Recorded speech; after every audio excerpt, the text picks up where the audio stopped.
Hello, my name is Abigail Kern, and I will be presenting my research on the effects of study schedules and sleep on inductive learning methods.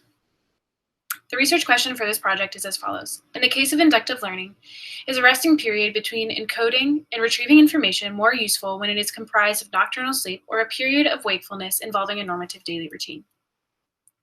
Inductive learning methods and sleep have both been examined as important variables when asking questions about effective ways to study and consolidate information for long-term retention. Furthermore, students' metacognitive judgments of learning have been found to be in disparity with actual test results reflecting accurate categorization of information presented through inductive methods. The present study combines these three issues for the purpose of studying the relationship between sleep and inductive learning for accuracy and categorization and long-term retention. Inductive learning has been found to be closely associated with desirable difficulties. Robert A. Bjork defined desirable difficulties as a learning task that requires a considerable but beneficial amount of effort, thereby improving long-term test performance. Blocked and interleave presentations are two methods of presenting material for encoding that have been associated with desirable difficulties, and though interleave presentations have been shown to produce the best results, students often believe they will perform better with a blocked presentation. The majority of studies on interleaving conduct testing immediately after encoding or after a short delay. However, within educational settings, there's often a longer delay between encoding and testing. This can include multiple days, pointing to the idea that it may be of use to study how different types of rest periods influence the accuracy of recall. One such rest period to consider is that of nocturnal sleep. There is good reason to believe that this may be a helpful variable to consider alongside inductive learning methods. In a study by Baumel, Holterman, and Abel in 2014, sleep was shown to reduce the testing effect of restudied items. It had no effect on retrieved items, but items which had been restudied were positively influenced by nocturnal sleep over a 12-hour period when compared to a 12-hour period of wakefulness during the day between the study sessions and a final recall test. The main goal of the present study was to investigate whether a period of nocturnal sleep or a period of 12-hour wakefulness during the retention interval between learning and testing is more effective for encoding information for future use. This was done by studying photographs of different genera of butterflies in an interleaved presentation. In addition to rest condition, this study seeks to investigate the effects of different methods of inductive learning on recall, as well as the relationship between the metacognitive judgments of participants with regard to learning condition and the actual learning condition in which they produced the most successful results. This study had the following four hypotheses.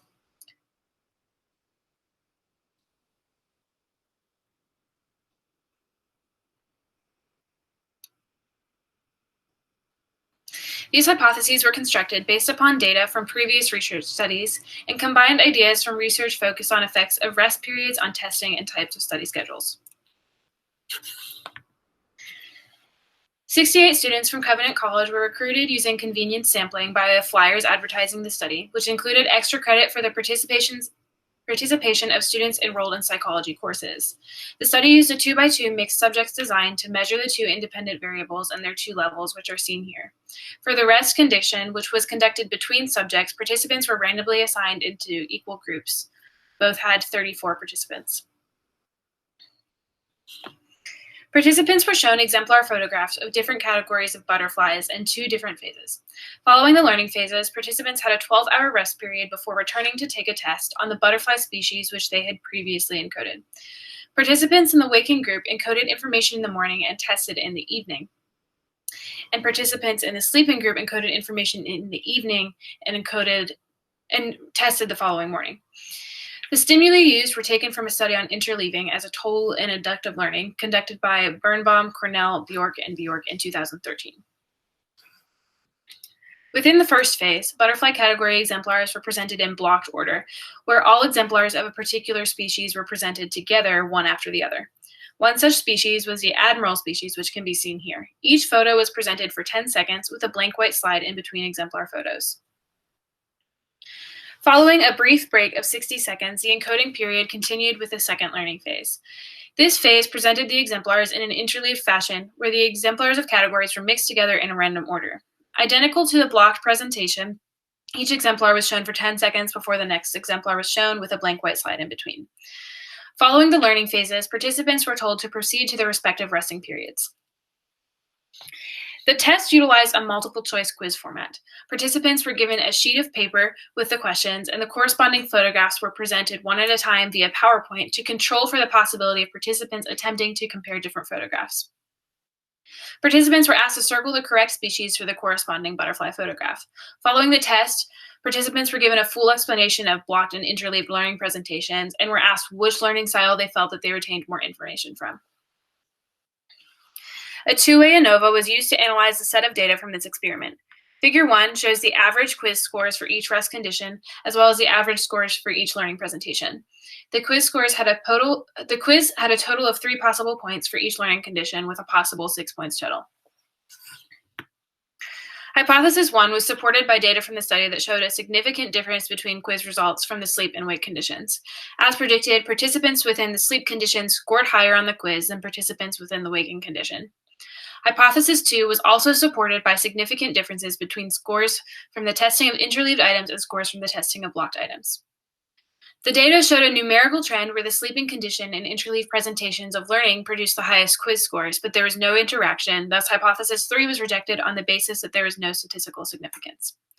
As predicted, the majority of participants guessed that they performed better with information that had been presented in a blocked style. A chi-square analysis of the relationship between metacognitive judgments of learning style and actual scores for each learning style showed no relation between participant prediction and actual score, supporting hypothesis 4.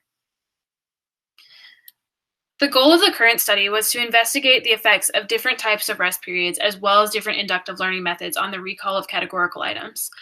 The results of this study supported 3 out of the 4 hypotheses and were largely consistent with previous studies related to inductive learning methods and metacognitive judgments, as well as the effects of sleep on learning. Though there was no interaction between rest condition and learning type, the numerical trend in the data suggests that this may be a viable option for future studies. With a larger sample and a different age demographic, the results could be drastically different. There is a lack of existing research in this area, so follow-up studies could prove useful to further test the relationship of inductive learning methods and sleep for testing and long-term retention. However, there are several limitations to be discussed that could have implications for future research. First, the test used to measure recall of categorized items was rather short, containing only 3 questions for each learning type. The results were positive, but could potentially differ if there were more exemplars of different species categorized on the test. Furthermore, information to be tested within an educational setting will generally cover a larger amount of material. A future direction could investigate other types of to-be-learned information in larger quantities in an effort to more closely replicate a situation that would exist within a real classroom. Secondarily, the amount of sleep that participants had before being tested was based on self-report. In comparison, the waking period was a defined 12-hour period from start to finish. Because of this, it is difficult to know whether or not differing durations of nocturnal sleep have different outcomes for testing of the previously learned categories, and the 12-hour periods for the rest conditions may not have been equal. In a larger scale study, a more reliable method of measurement could be used for monitoring sleep duration. The 12-hour process used in this study is almost identical to that of Baumel's 2014 study on the effects of nocturnal sleep on the testing effect. Thus, a study that used more advanced technology to measure time and quality of sleep could prove to be beneficial for conducting research in this area. Within other existing studies on the effects of nocturnal sleep on memory and learning, there is a lack of technology used for the monitoring of sleep. This is most likely due to the difficulty of having the equipment available in an environment conducive for participants to follow their natural sleep schedule, but it is a direction that could be explored in the future.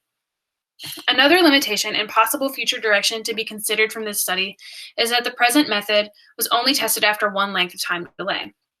The effects of rest periods and sleep on recall could be measured over multiple lengths of time between groups to test the longevity of the relationship between rest and recall. This is a practical direction that can be applied to the question of how sleep can fit into a study schedule for effective recall and long-term retention. The current study supports existing research and opens up the field to further research on how different rest periods and learning styles can promote study schedules for the long-term success of students. Educational systems are constantly in reform, and the implementation of study schedules, as well as the encouragement of rest to promote academic success and health simultaneously, can benefit from the research that is being conducted in this area.